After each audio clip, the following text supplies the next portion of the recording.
The allied thumbprint. I've already written up a report of this experience, only days after the fact. Here I'm rewriting it, years later, again. I remember reading the famous China cat thumbprint story when I was very young. I thought it was intriguing and sad that these types of reports are basically non-existent. The highlights are still fresh, somewhat burned into my mind, likely forever. I guess I'll start off with previous psychedelic experiences, which are many. From my very first mushroom trip at the age of 14, I've realized the power of psychedelics to change lives. The list of substances that I have tried is too long to put here. Please trust me when I say I'm experienced with many psychedelics and empathogens, natural and synthetic, along with a plethora of other substances. All in all, I've taken over 50 different psychoactives in my life. Here is a brief list of a few. Mushrooms, DMT, 4A, CODMT, 5-MeO-DMT, bufotenin,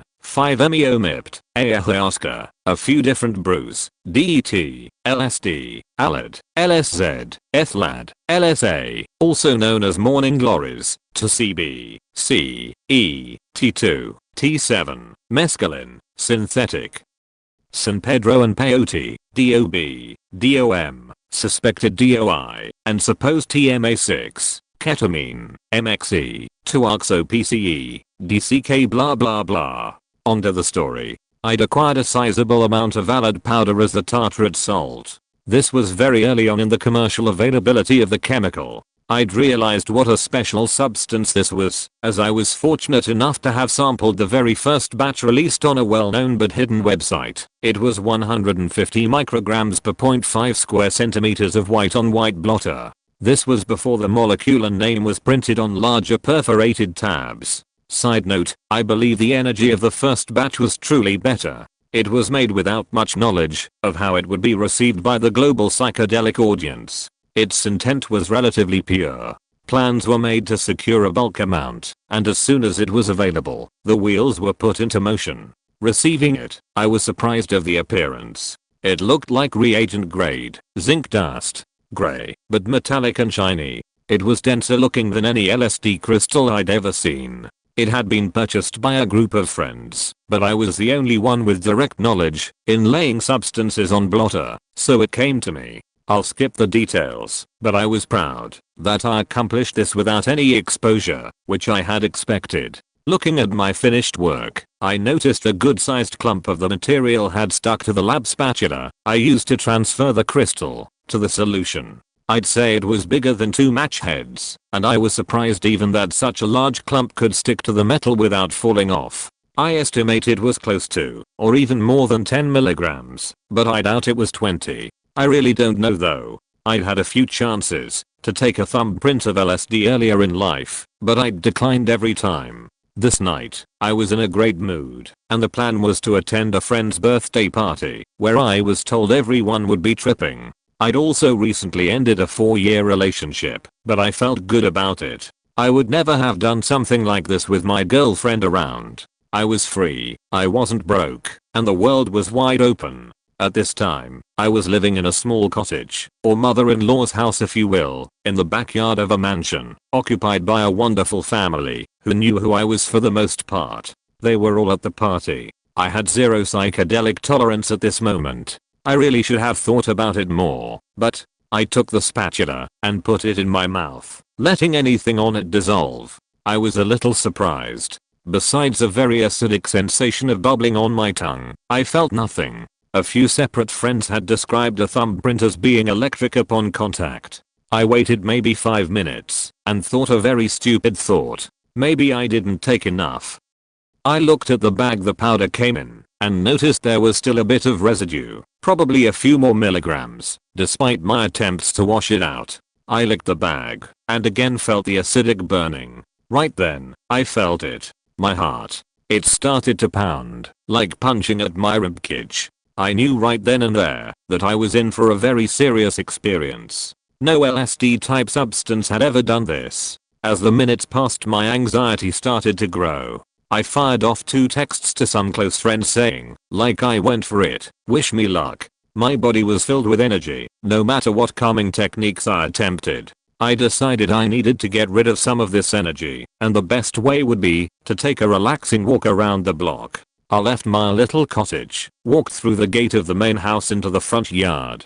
A police car was parked in the parking lot directly on the opposite of the house, facing me. I reasoned there's no way it's there for me, but seeing it did not really help my mental state. Halfway around the block, I could feel my coordination failing. I felt very similar to the other scene of fear and loathing in Las Vegas. My sensation of walking was somewhere between floating and stomping so hard I could feel the vibration through my entire body. I don't think I was stomping. Anyway, I was able to make it to the mansion, and the police car was still in the parking lot, but at least it had moved into another part and was facing a different direction. I walked into my house and went straight for the couch with the intention of just relaxing. I considered calling the family or maybe a local friend for help. I took deep breaths on the couch and began to space out, watching swelling digital patterns on the peripheral of my vision.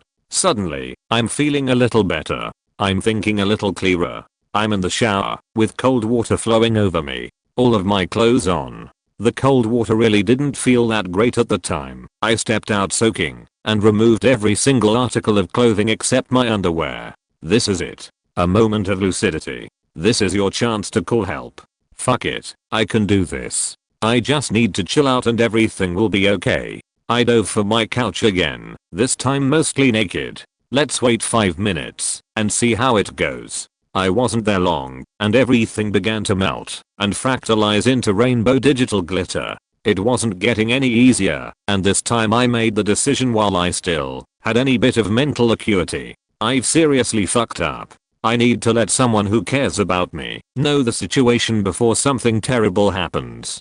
Maybe they can keep me in the little house. Time distortion was already severe, so it's difficult to gauge the timeline, but I feel that this is near the 45-minute mark of initial ingestion. I step outside into the open. I try and look at the sky, and I shit you not, I was so high that I honestly could not tell if it was day or night. Everything was just glittering, melting, tessellating, fractals of every color imaginable. I remember first looking at my feet. I recognized I was on the wooden porch. I lifted my head a little bit and recognized the 8-foot diameter koi pond in the backyard. I see the 12-year-old golden koi swimming in circles. I come to consciousness again. I'm in my cottage, wrapped in blankets. I'm surrounded by dozens of pieces of art, sketches, drawings, paintings. I've never seen any of it before in my life. I notice a good deal of blood on the floor and on my blankets. I realize that what happened was not just a dream. Oh god, I can't believe I did that. It wasn't a dream. I stand up and sense different points of pain on my body, especially my big toe on my right foot. I see that there is a huge gash. It's swollen, and I can't sense anything with the toe. My left shin is also gashed, and I have several fresh scars and missing skin, and my leg is covered with dried blood. I feel my forehead and discover a 2-inch gash running down my forehead diagonally. I stand for a moment scanning my cottage. It's a mess. Many of my things all over the floor, the counters. The previous work I'd done the last night was still sitting on the desk, wide open for anyone to see. Oh my god, I kept thinking. What did I do? I felt so ashamed and embarrassed. I desperately wanted to smoke a cigarette and piece together what happened, but I was scared to leave my house for fear of seeing anyone and having to interact with someone in my fragile state. I look at the clock and see that 6 hours had passed from the moment I stepped out of the shower. I remember nothing except vague psychedelic experiences. I step outside. I'm still having strong hallucinations and visual activity, similar to very strong LSD visuals, but in reference to what I had just experienced, this was nothing. I light my cigarette and try to feel my body. Surprisingly, besides the fresh wounds, I feel great. I feel like a 100-pound weight had been lifted off of my shoulders. Wow. I feel so clean. We can knock that off the bucket list. I've always wanted to take a thumbprint. I had maybe 30 seconds of reveling in this awesome moment before a friend of the family in the mansion, named JJ, basically ran out of the house. How you feeling, buddy? Looking deep in my eyes with serious concern.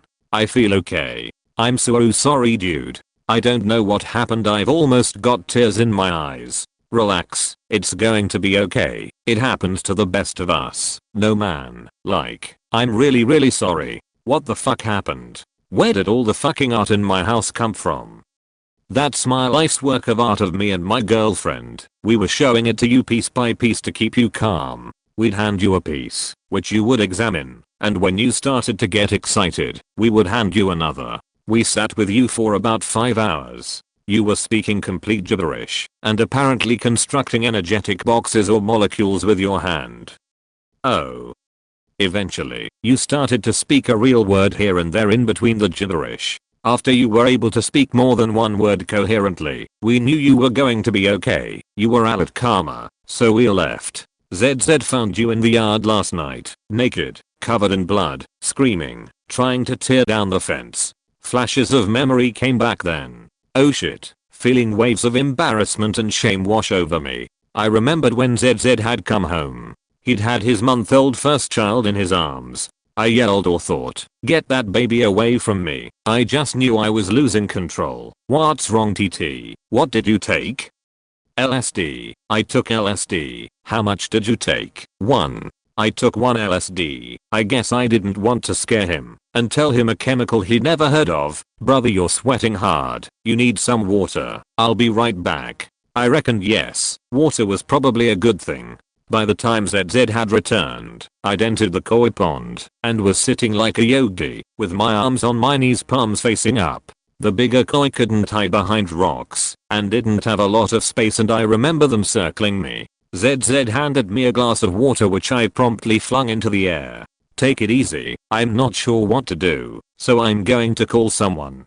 I exited the koi pond, zigzagging around the yard. I should mention it was in construction. There were lots of sharp rocks here and there. This was probably how I'd hurt myself, bumping into posts, falling down, jumping, basically being a lunatic. I don't think much time, maybe 40 minutes had elapsed since I left my house, so I still had some semblance of thought at the point ZZ found me. The next phase is much more unclear. I remember having conversations with every member of the family. I'd see their face appearing out of fractals. The conversations went something like this. I'm so sorry. I can't believe I did something this stupid. I've put your whole family in danger. I'm such a fucking idiot. The face would respond, yeah TT, you're an idiot. But we love you. You're going to be okay. We forgive you. Everything is going to be okay. We are gonna get through this. That face would melt or fall apart, or disintegrate into fractals and psychedelic visions. But out of those fractals, a new face would be built of another family member. Every single one of them. Even the baby, which wouldn't talk with me. It only giggled. Later I learned that these conversations never happened in reality. Besides JJ, at some point everyone was afraid to interact with me and wouldn't leave the mansion. But everyone told me that they were deeply concerned for my safety. To this day, I don't think those conversations were entirely hallucination. I think there was some sort of telepathic connection with different individuals. I was also told that I was very hyper, sometimes running into objects with great force, and I would not even notice. Besides these moments, I still have very little memory of the event. I was told a lot about what happened. I was apparently not violent and not showing signs of hurting myself or others, but I'd completely lost touch with reality. At first ZZ called another family member to ask for help. Remember, besides ZZ, the new father, pretty much everyone at the party of one of the other family members was tripping. One of the other family members apparently came back from the party to sit with me, but could not handle me. So they called another and another until finally JJ came, the one who sat with me for hours. I learned that they had called in a friend of the family who was a professional nurse to check on my health. Her diagnosis, while I was covered in blood, incoherent but happy, my vitals were all within safe range, and that it would do me much more harm to take me to a hospital. God bless this woman. I think right now. Maybe one last thing to mention is when I went to sleep the night after, I was only experiencing minor visuals. When I woke up the next morning, I felt 98% normal, and despite the injuries, my body felt great, and I feel like a great weight had been lifted off my shoulders. My injuries were numerous. I had a huge one between my foot and big toe and extensive nerve damage. 4 years later, I can say it's recovered 50% and I have some sensation. For 2 years I felt nothing, it was numb. I've also acquired a 2-inch scar running down my forehead. For this reason, I've been called Harry Blotter. Okay, it's mostly myself that calls me that, and one friend. It serves as a reminder of my stupidity. So there it is. Maybe the stupidest, most reckless thing I've ever done in my life. Do I regret it? No. I only regret how I did it. Much love and thanks to all my friend and family, and all the freedom-loving psychonauts out there. I also extend my thanks to Sasha, 69 Ron, my friend I met in Indiana, and many others. Keep your spirits high. But please be safe. I was lucky.